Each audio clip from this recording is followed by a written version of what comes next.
तो बड़ी मुश्किल से मन बन पाया। अभी भी हमको विश्वास तो नहीं हो रहा है कि हम इस स्थिति में आ गए कि हम दीक्षा दें। अभी भी मन में यही लग रहा है कि नहीं, ये अभी हम दिशा ही दे रहे हैं दीक्षा का, तो ऐसा नहीं। 3 दिन से हमको नींद ही नहीं आ रही है कि हम कैसे करें, क्या करें। बहुत बातें हैं, बंधुओं बहुत ध्यान से सुनिएगा कुछ बातों को। देखिए, उपदेश जो शिष्य को देना चाहिए वो हम दीक्षा के बाद देंगे, पर उससे पहले जो सावधानियां हैं वो हम पहले ही बता देते हैं। सबसे पहली बात, अभी भी अगर किंचित भी चित्त में ये भावना है कि हमको महाराज जी अच्छे लगते हैं, बस इनकी बातें अच्छी लगती हैं, इनकी कथा अच्छी लगती है, हम इनसे इंप्रेस्ड हैं, बस इसलिए हमको दीक्षा लेनी है, तो आप गलत कर रहे हो। नहीं, दीक्षा तब लेनी है जब ये विश्वास चित्त में आ चुका है कि ये कह देंगे वो मेरे लिए पत्थर की लकीर है। ये अगर आज्ञा कर देंगे कि इस नियम का धारण करना है, तो उस नियम को धारण करने में मुझे दूसरी बार विचार नहीं करना पड़ेगा।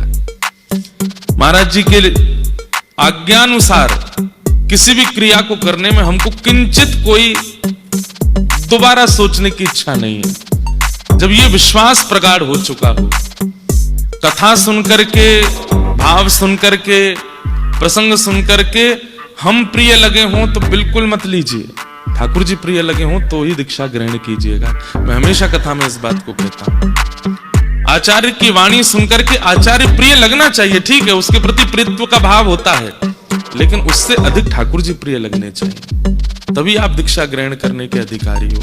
नहीं तो एक बात स्पष्ट मान लीजिएगा, आज दीक्षा लेने के बाद आप जो भी करेंगे पुण्य उसका फल तो मिलेगा आपको, और जो भी करेंगे पाप उसका फल मिलेगा हमको। कभी अगर हमारे सिर में दर्द हो रहा हो, कभी हमारे कुछ शरीर में दिक्कत हो जाए, तो समझ जाइएगा हमारे किसी गुरु भाई ने कुछ किया है, तभी इनकी अस्वस्थता आ रही है। तो इसलिए बहुत दायित्व वाले, ये कहने वाली बात अब लोग बाग इतने सब जगह से कह रहे हैं, 7 लाख रजिस्ट्रेशन। मैं तो उस समय चक्कर खा के गिर गया। मैंने कि 7 लाख में से 1 लाख ने भी अनुचित किया तो मेरा क्या होगा। तो वो तो एक बात है। अभी भी जितने लोग बाहर खड़े हैं वो थोड़ी देर तो सुन लो भैया, फिर चले जाना। हाँ, दीक्षा के क्रम फिर वो जो यहाँ विराजमान है, क्योंकि अत्यंत गोपनीय रहस्य है, उसको ज्यादा प्रकाशित उद्घाटित नहीं करना है।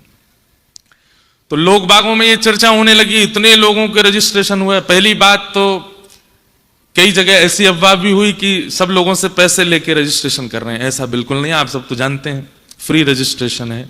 रजिस्ट्रेशन करने का कारण इसीलिए था क्योंकि मुझे कहीं ना कहीं अंदेशा था कि संख्या बहुत हो जाएगी, और रजिस्ट्रेशन एक प्रक्रिया है। हम मानवों का स्वभाव है कि हम प्रक्रिया से करने वाली चीजों में थोड़े आलसी हैं। सहज अगर हम बोल दें कि सीधे फोगला आश्रम आ जाओ, आके दीक्षा ले जाओ, तो यहां इतनी भीड़ होती कि तिल रखने की जगह नहीं। इसलिए हमने एक प्रक्रिया बनाई कि चलो थोड़ा आदमी को आरकस आएगा, आलस आएगा, तो जिसके मन में भाव नहीं है वो करेगा ही नहीं। तब जाके 7 लाख रजिस्ट्रेशन हुए। तो सोचो अगर हम वैसी खुली छूट देते तो क्या हालत होती। और मैं एक बात बहुत स्पष्टता से जानता हूं, इनमें से 40-45% लोग केवल प्रभाव देख करके करना चाह रहे हैं। हमारी पुनः पुनः प्रार्थना है आपसे, प्रभाव नहीं। आप गुरु के प्रति समर्पण लाइए, उनके स्वभाव से परिचित होइए। ठाकुर जी प्रिय लगने चाहिए वाणी से, विचार से, भाव से, कथा से, तो ही ये संबंध उचित होगा। तो उनमें से कुछ लोगों को चुना गया है। अभी ऐसा रखा गया है कि रजिस्ट्रेशन तो 2500 लोगों को हमने आमंत्रित यहाँ किया है। उसके बाद भी बहुत सारे बालक हैं, बहुत सारे युवा हैं, वो चाहते हैं, तो फिर सुबह सुबह यहाँ ऑफलाइन रजिस्ट्रेशन भी हो रहा है। संख्या भैया देखो, हमारे श्री वैष्णव संप्रदाय में ऐसा नहीं हम मंच से दीक्षा दे दें सबकी हो गई, नहीं।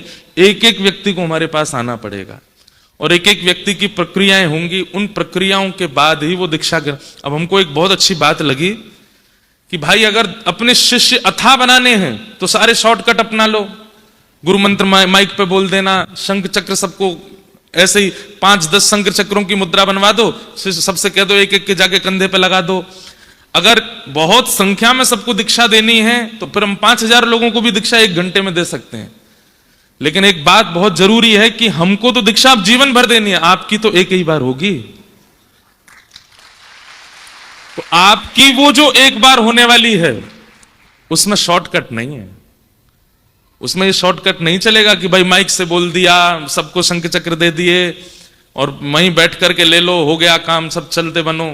ऐसे संख्या बढ़ाने वाली बात आ जाए तो महाराज हम एक दिन में 1 लाख लोगों को दीक्षा दे देंगे, लेकिन संख्या नहीं बढ़ानी है। मेरे लिए तो जीवन पड़ा है दीक्षा देने के लिए, आपके लिए तो एक ही बार का क्रम है ना, तो वो विधि से हो, विधान से हो, नियम से हो। अब तक हम आपके महाराज जी थे, अब तक हम आपके जो भी थे, अब हमारा आपसे संबंध हो गया, हम आपके हो जाएंगे, आप हमारे हो जाओगे। तो आज के बाद आप और हम अलग नहीं है। इसलिए ये पूरी, भाई किसी से विवाह करना हो, ठीक है आजकल शॉर्टकट चला है कि जो प्रिय लगता है उसके संग रहने लगो, उसके संग आनंद करो, लिविंग रिलेशनशिप में चले जाओ, पर उसको प्रमाणित विवाह तो नहीं माना जाता। प्रमाणित विवाह तो माता पिता की आज्ञा होगी, होम यज्ञ होगा, ब्राह्मणों के सन्मुख होगा, उसमें फेरे होंगे, देवताओं का आह्वान होगा, अग्नि सब संस्कार आदि सब होते हैं, पाणी ग्रहण संस्कार, तभी विवाह संपन्न माना, तभी वो पति पत्नी कहलाते हैं एक दूसरे के। ठीक वैसे ही इस संबंध में आप हमारे, अच्छा एक और बात, हम अपना शिष्य नहीं बना रहे हैं, हम अपने आचार्य परंपरा का शिष्य बना रहे हैं। हमारे मुख्य आचार्य कौन है? श्री रामानुजाचार्य जी महाराज, उनकी परंपरा में आपको दीक्षा दे रहे हैं। तो आपके मुख्य गुरु कौन है? रामानुजाचार्य जी। हम माध्यम बन रहे हैं, इसलिए रामानुजाचार्य जी प्रत्यक्ष रूप में नहीं है, इसलिए जिन्होंने हमें शंख चक्र प्रदान किए, तिलक प्रदान किया, वही हमारे लिए रामानुजाचार्य हैं, हम उनको प्रणाम कर रहे हैं। उस भाव से आप हमको देख सकते हैं। तो ये पूरा शिष्य परंपरा क्रम चलेगा। बंधुओं, कुछ विशेष जानकारी मैं लिख के लाया कि आप सबको पता होनी चाहिए। बाकी विशेष रामानुज परंपरा पर जो प्रवचन है, हमने आज तक अपने मंचों से सब परंपराओं की चर्चाएं की हैं, सबसे कम चर्चा अपनी परंपरा की है। अभी ये परंपरा की चर्चा केवल आप लोगों से होगी और किसी से नहीं होगी। अभी यहां पर हम केवल सूक्ष्म उपदेश दे रहे हैं, बाकी मूल परंपरा का आधार क्या है वो हम आपको गुप्त रूप से बताते रहा करेंगे। उसको जितना हो सके गोपनीय रखिएगा। मीराबाई कृष्ण की प्रिय थी, मीराबाई कृष्ण की दासी थी, मीराबाई कृष्ण की प्रियतमा बनना चाहती थी, पर उनकी जिह्वा पर नित्य नाम राम का रहता था। मीराबाई का गुरु मंत्र राम था, राम राम राम राम। मीराबाई राम राम जपती थी और ठाकुर जी को भजती थी। तो इसलिए ये गोपनीयता है। तो जो परंपरा के उपदेश होंगे वो बड़े अत्यंत गोपनीय हैं, वो आपको चित्त में धारण करके रखने हैं, सबसे शेयर नहीं करने हैं। दुनिया भर के अपने क्रमों की रील बनाइए, फोटो खींचिए, सब कीजिए, लेकिन इस गुरु परंपरा में आप कुछ मत कीजिएगा। इसको जितना हो सके गोपनीय रखिएगा, सबसे इसको शेयर मत कीजिएगा। हमारे हिंदू वैदिक परंपरा में, सनातन परंपरा में 4 परंपराएं हैं जिनसे दीक्षा लेने के लिए आज्ञा की गई है। कौन कौन सी? श्री, ब्रह्म, रुद्र और सनकादि। कितनी है? श्री, ब्रह्म, रुद्र और सनकादि। ये 4 परंपरा हैं। इन्हीं 4 परंपराओं में ही दीक्षा होती है। हमारी जो परंपरा है उसका नाम है श्री परंपरा। आज के बाद जब आप दीक्षा ग्रहण कर लेंगे तो आप श्री वैष्णव कहलाएंगे। कौन कहलाएंगे? श्री वैष्णव। कभी कोई पूछे कि आप किस परंपरा से हैं, तो पहली बात तो आपका स्वरूप बता देना चाहिए कि आप किस परंपरा से। फिर भी सामने वाला नहीं जानता, पूछे कि आपकी परंपरा क्या है, तो उनको कहना हमारी श्री परंपरा है। और श्री को कई लोग नहीं जानते। दक्षिण भारत में श्री परंपरा से आप सब समझ जाते हैं कि ये श्री परंपरा के हैं, परंतु अगर उत्तर भारत में कोई श्री परंपरा, तो कहना है श्री रामानुज संप्रदाय। कौन सी संप्रदाय? श्री परंपरा में, हमारी परंपरा में आचार्य स्वरूप शेषावतार श्री शेषनाग भगवान ही रामानुजाचार्य जी के रूप में आए और उन्हीं की परंपरा से इस पूरी परंपरा का नाम रामानुज परंपरा हुआ, नहीं तो ये श्री परंपरा है। ठीक है। तो जो 4 संप्रदाय हैं, श्री, ब्रह्म, रुद्र और सनकादि, उनमें श्री संप्रदाय में विशेष रूप से 2 परंपराएं हैं। एक रामानुज परंपरा, एक रामानंद परंपरा। हमारे पूज्य श्री मलुक पीठ वाले महाराज जी, वो रामानंदी परंपरा है, ये रामानुजी परंपरा है। हमारे परम पूजनीय श्री अयोध्या धाम वाले पूज्य श्री राघवाचार्य जी महाराज, ये रामानुज परंपरा में है। हमारा वृंदावन का श्री रंग मंदिर, रंगनाथ मंदिर, ये हमारी परंपरा का। इसलिए आज के बाद आप लोगों का नियम रहेगा कि आप वृंदावन आइए, सब जगह जाइए, लेकिन यहां से निकलने से पूर्व आपको श्री रंग मंदिर जरूर जाना है, रंगनाथ भगवान का दर्शन करना है। वो आपके आचार्य हैं, वो आपकी परंपरा के इष्ट हैं। आज से आपके इष्ट रंगनाथ भगवान हैं, उनको प्रणाम करके जाना है। उसका विस्तार में और बताऊंगा कहां कहां हमारे इष्ट हैं। तो श्री परंपरा में रामानुज और रामानंद परंपरा विशेष रूप से है। दूसरी परंपरा है ब्रह्म परंपरा। ब्रह्म परंपरा में माध्व परंपरा है, जिनमें हमारे गौड़िया वैष्णवाचार्य होते हैं। तो माध्व परंपरा दक्षिण में है, उन्हीं की शाखा गौड़िया वैष्णव परंपरा हुई, जहां हरे कृष्ण महामंत्र की ज्यादा प्रधानता है। तो ये माध्व परंपरा है। श्री ब्रह्म, अब तीसरे आए रुद्र। रुद्र परंपरा में ही आगे चल करके विष्णु स्वामी परंपरा, और यही विष्णु स्वामी परंपरा ही श्री वल्लभ कुल, जहां के हमारे श्रीनाथ जी हैं, जहां हमारे वल्लभाचार्य जी महाराज, श्री गोसाई विठलनाथ जी महाराज, अष्ट सखा सूरदास, कुम्भनदास, रैदास, ये सब इन्हीं के शिष्य परंपरा में आए। तो वल्लभ कुल जो है ये रुद्र परंपरा के अंतर्गत है। और फिर हमारी चौथी परंपरा आती है सनकादि। सनकादि परंपरा में ही निम्बार्क संप्रदाय, और निम्बार्क संप्रदाय की ही शाखा आगे चल करके हमारे वृंदावन में हरिदासी, जो हरिदास परंपरा है, ये कहां से प्रारंभ हुई? ये निम्बार्क परंपरा से ही प्रारंभ हुई। तो ये चार परंपरा हैं, श्री, ब्रह्म, रुद्र और सनकादि। हमारी परंपरा कौन सी है? श्री। अब ये याद रहेगी चीज। दूसरी बात, कई बार आपके मित्र गौड़िया हैं, आपके मित्र रामानंदी हैं, आपके मित्र किसी अन्य परंपरा में हैं, तो कई मतों में आपके में और उनके में भेद होगा। आपको चाहिए उनके मत का सम्मान कीजिए, लेकिन अपने मत का पालन कीजिए। कई बार ऐसा होता है कि आप दूसरे के मत को जब देखते हैं तो उसका मत प्रिय लगने लग जाता है, और उसकी प्रियता में आकर के आपको लगता है कि हमारे मत में तो ऐसा नहीं है, हम ये करके देख लें। नहीं, हमारी आप कथा सुनते हैं, हम हितरवंश महाप्रभु का चरित्र भी कहते हैं, स्वामी श्री हरदास जी का चरित्र भी कहते हैं, हम चैतन्य महाप्रभु के भाव भी सुनते हैं, हम शंकराचार्य जी के भाव भी सुनाते हैं, लेकिन पालन करने की जब बात आएगी तो अपनी परंपरा का पालन करेंगे, जो हमारी परंपरा में निर्देशित है। समझ में आई बात? अब मान लीजिए आपका कोई हरिदासी मित्र है जो हरिदास परंपरा में है। अब हरिदास परंपरा का वो जो मित्र है, हरिदास परंपरा में एकादशी नहीं होती। अब वो तो खा रहे हैं आपके सामने रोटी, चावल, दाल, सब्जी, और आप व्रत करके बैठे हो। और क्या बताएं, हमारी परंपरा में तो एकादशी करनी पड़ती है भैया, यार हम भी तुम्हारे जैसे होते, खूब चकाचक खाते। उसी समय आपके इस दुर्भाव का दोष हमको लगेगा कि हमने क्यों दीक्षा दी, जब आपको परंपरा के नियमों में रुझान नहीं था। तो ठीक है, तो कभी भी किसी परंपरा के मत वाले का, अच्छा एक तो हो गई ये बात। दूसरी क्या होती? अरे तुम एकादशी नहीं करते हैं, तुम्हारे यहां एकादशी नहीं होती, राम राम राम, ये कोई नियम नहीं। किसी की अवहेलना भी नहीं करनी है, और किसी की परंपरा पर रीझ करके अपनी परंपरा का त्याग भी नहीं करना है। ठीक है, अपना मानिए, सबको जानिए, यह भाव होना चाहिए। भाई जैसे ब्याह होने के बाद में अब पत्नी दूसरों के घरों की बात अगर अपने, उसके घर में तो ऐसा होता है, उसके तो कलेश ही बनेगा। आपके घर का जो नियम है आप उसका पालन करो। कई 2-3 माताओं को मैंने देखा, उबासी आ रही है, कथा में उबासी ले लेना, इस उपदेश में उबासी मत लीजिएगा। यहां बिल्कुल सावधानी से बैठिए। ये हम बार बार सावधानी इसलिए कर रहे हैं, आपका कुछ नहीं होगा, हमारी लाज रखना भैया, हाथ जोड़ के आपसे प्रार्थना है, बहुत ध्यान से सुनिए। तो सब परंपराओं का भाव रखिए, लेकिन अपनी परंपरा का। अब देखो, जैसे हमारी परंपरा में एक नियम है, क्या?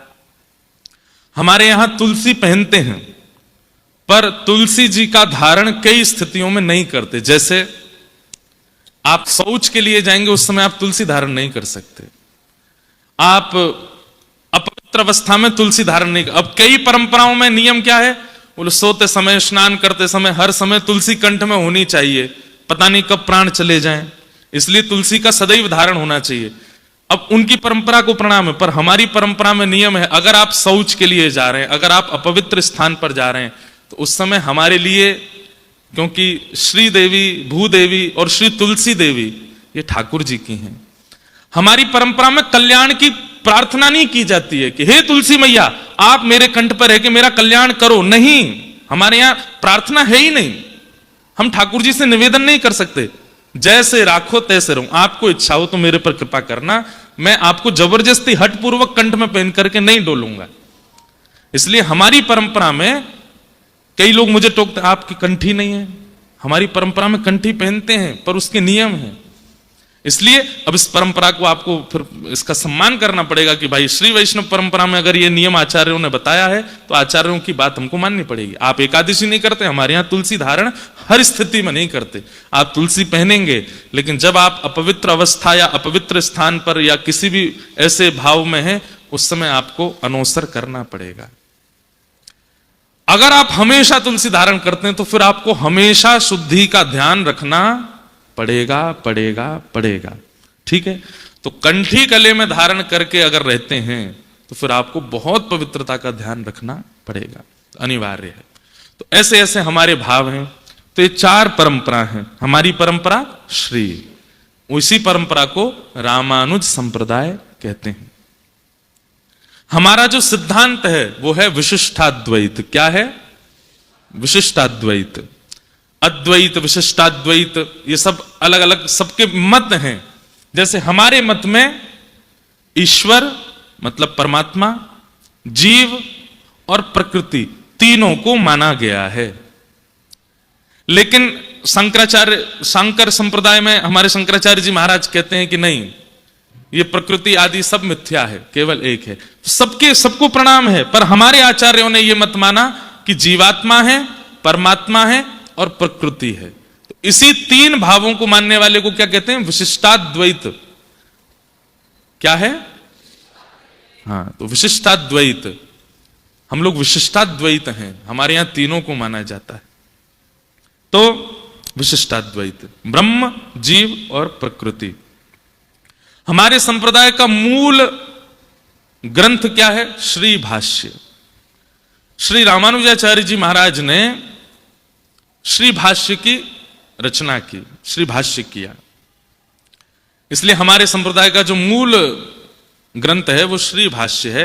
दक्षिण परंपरा में, दाक्षिणात्य जब आप जाएंगे तो वहां पर विशेष रूप से वाल्मीकि रामायण को प्रधान माना जाता है। हमारे यहां वाल्मीकि रामायण की प्रधानता है। हमारे 108 दिव्य देश हैं जहां दर्शन करने जाना चाहिए, पर 108 अगर आप नहीं जा सकते हो तो ये कुछ प्रमुख स्थान हैं। साल में एक बार इन स्थानों का दर्शन अनिवार्य है, जाना पड़ेगा। सबसे पहला श्रीरंगम। ये श्रीरंगम कहां है? त्रिवेंद्रम, तिरुचि के पास में श्रीरंगम। वहां पर रंगनाथ भगवान शेष शैया पर पौड़े हुए हैं। आप वृंदावन उपासना कीजिए, वृंदावन की उपासना, ये हमारे हृदय का भाव है, पर अपने इष्ट को प्रणाम करने एक बार जाना पड़ेगा। जो गांव में रहने वाले लोग हैं, शहर में आ जाते हैं तो एक आध बार गांव तो जाते ही हैं अपनी परंपरा का निर्वहन करने के लिए। तो ठीक वैसे ही वृंदावन आते जाते रहिए, यहां तो पूरे साल ही आना जाना है, सब करना है, पर एक बार समय मिलने पर इन कुछ स्थानों के दर्शन जरूर करने हैं। पहला तिरुचि के पास में श्रीरंगम। दूसरा तिरुपति में विराजमान श्री वेंकटेश भगवान, तिरुपति बालाजी। तिरुपति बालाजी हमारे गुरु भाई हो जाएंगे आज के बाद में।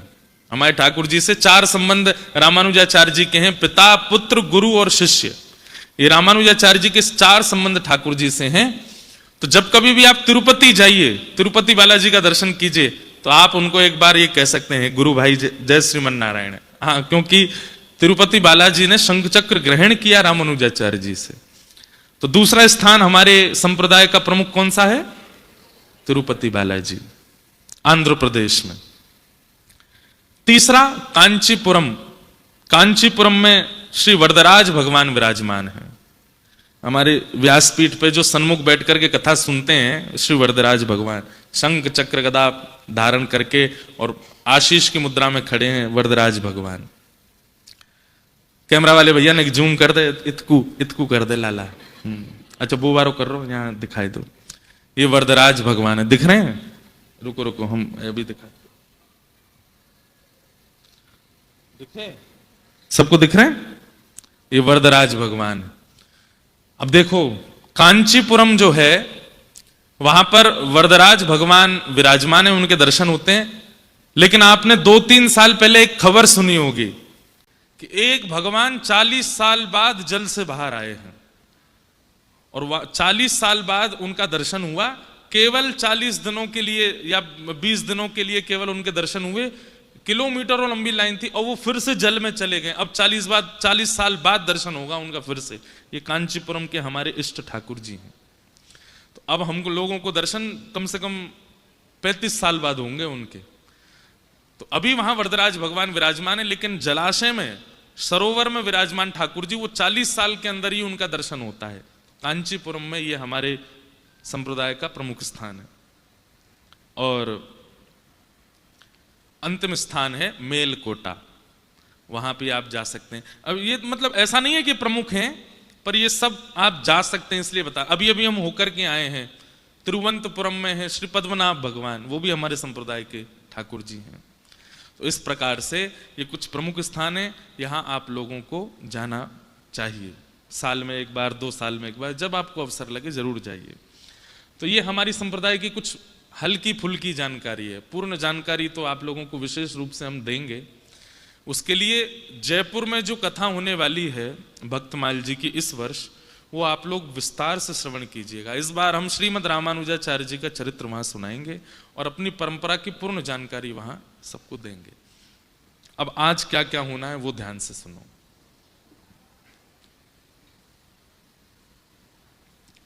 हमारे श्री वैष्णव संप्रदाय में 5 संस्कार होते हैं। कौन कौन से 5 संस्कार हैं? सबसे पहला तप्त, दूसरा पुंड्र, तीसरा नाम, चौथा मंत्र और 5वां याग। ये 5 संस्कार सबके होंगे, जितने विराजमान हैं, चाहे वो माताएं, बहनें हैं, भाई लोग हैं, सबके होंगे।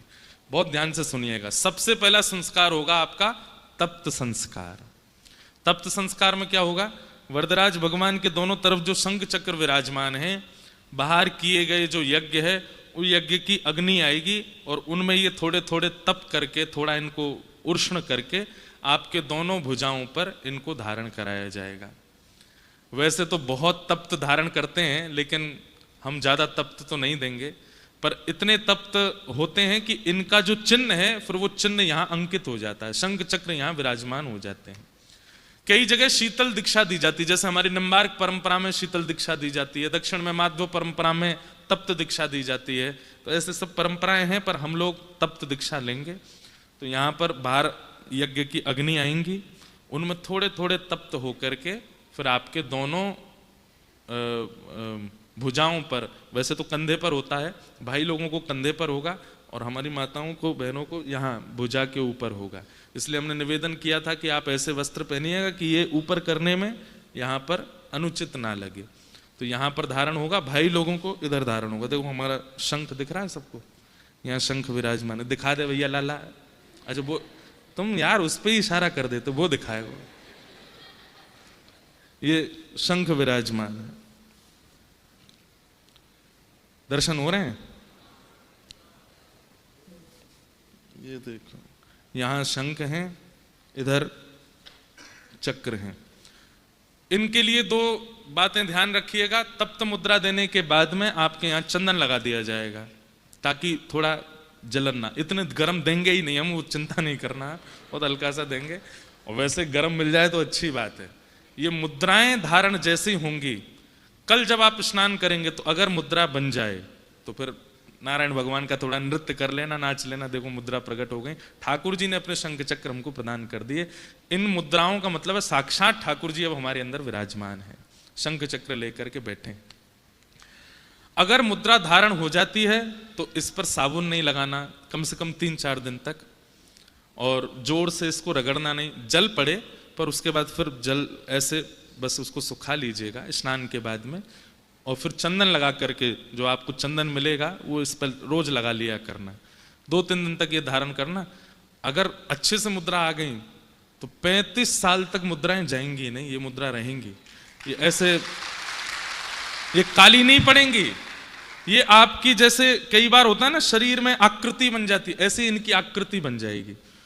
अच्छा, एक हम अभी गए थे, हमारे जो परंपरा है रामानुज परंपरा में 8 गद्दियां हैं। 8 गद्दियों में जो प्रमुख गद्दी है तोताद्री गद्दी, जिस गद्दी से हम आप सब लोग हैं, वहां के आचार्य ने एक बात बताई, अगर शिष्य अपने नियमों का पालन करता है तो ये मुद्राएं लंबे काल तक रहती हैं, जाती नहीं है।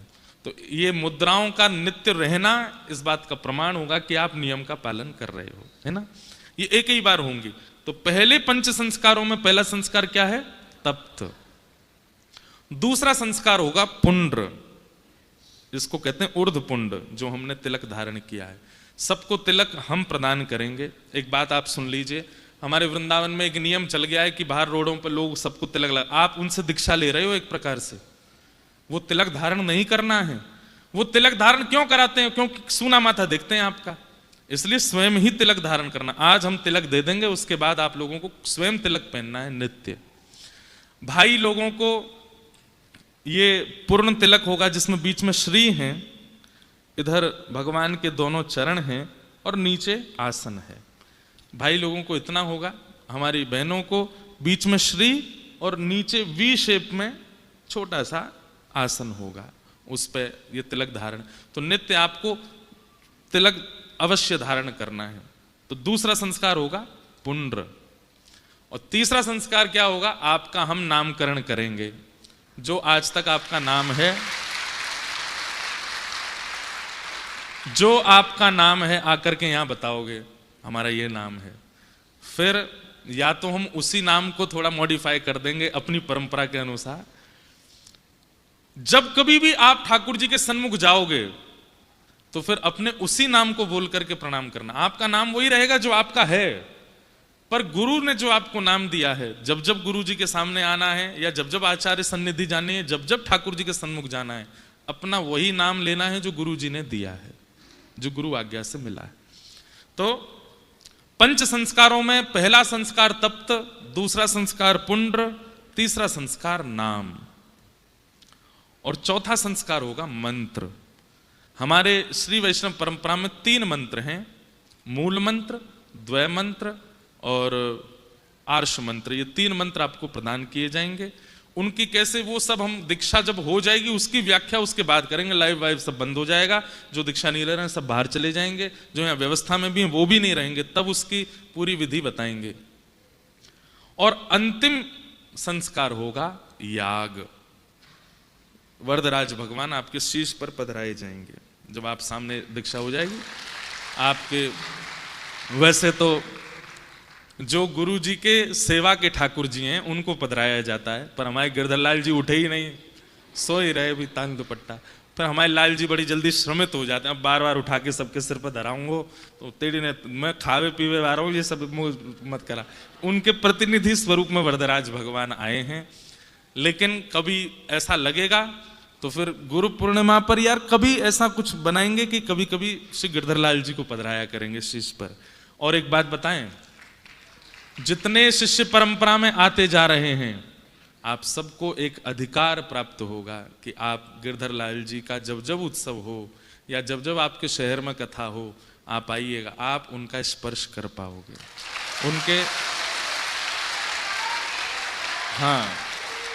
उनके चरण स्पर्श का, केवल चरण स्पर्श का अधिकार प्राप्त होगा और हमारे चरण स्पर्श का भी। तो बाकी तो ये बात शास्त्रीय है कि गुरु के अलावा चरण स्पर्श नहीं करने चाहिए। माता पिता के करो, गुरु के करो, बाकी आचार्यों को दंडवत प्रणाम करो दूर से, पर स्पर्श करके प्रणाम का अधिकार तो केवल आचार्य को, गुरु को है। तो गुरु को भी आप प्रणाम कर, आप आकर के अपना नाम बोलेंगे जब भी आपके कहना, तो हम तुरंत अपने चरण आके लो भाई छू लो, तुम तो हमारे शिष्य हो। और दूसरा अधिकार, जब जब लाल जी की उत्सव होंगे हमसे आज्ञा लेकर के, अगर हम आज्ञा देंगे तो आप लाल जी के सेवा कर सकते हो, उनको स्पर्श कर सकते हो, तो ये अधिकार आपको प्राप्त हो जाएगा। तो ये 5 संस्कार हैं, कौन कौन से? तप्त, पुंड्र, नाम, मंत्र और याग। अब एक चीज है इसमें विशेष रूप से, किसी एक अपनी दुर्विचार या दुर्व्यवहार का जैसे ही ठाकुर जी आपके सिर पर पधराए जाएंगे आपको त्याग करना है। यहां गुरु दीक्षा में दक्षिणा तो देते ही हैं लोग, माला तो देते ही हैं, वस्त्र तो देते हैं, लेकिन एक किसी अपने अत्यंत दुर्व्यवहार का, चाहे वो क्रोध हो, चाहे वो काम हो, चाहे वो लोभ हो, हमने 10 वस्तुओं का त्याग किया आज से ही। क्या क्या वो नहीं बताएंगे, मुझे पता है मेरे भाव क्या हैं, मेरे अंतरंग भाव क्या हैं। 10 व्यवहारों का आज ही त्याग किया है कि आज के बाद ये 10 व्यवहार नहीं होंगे। तो आप लोगों को भी जैसे ही गुरु दीक्षा हो, ठाकुर जी सिर पर पधराए जाएं, भैया ने सावधानी रखो, यहाँ पे मंच पर बैठे हैं, आपको त्याग करना है। उसमें किसी भी प्रकार का एक वस्तु आपको यहाँ त्याग करके जानी है, जैसे ही ठाकुर जी शीश पर पधराए जाए तब। तो ये पंच संस्कार होंगे। अब हम विलंब नहीं करेंगे, इतने लोगों में भी हमको बहुत समय लग जाना है, इसलिए हम जल्दी जल्दी शुरू करते हैं।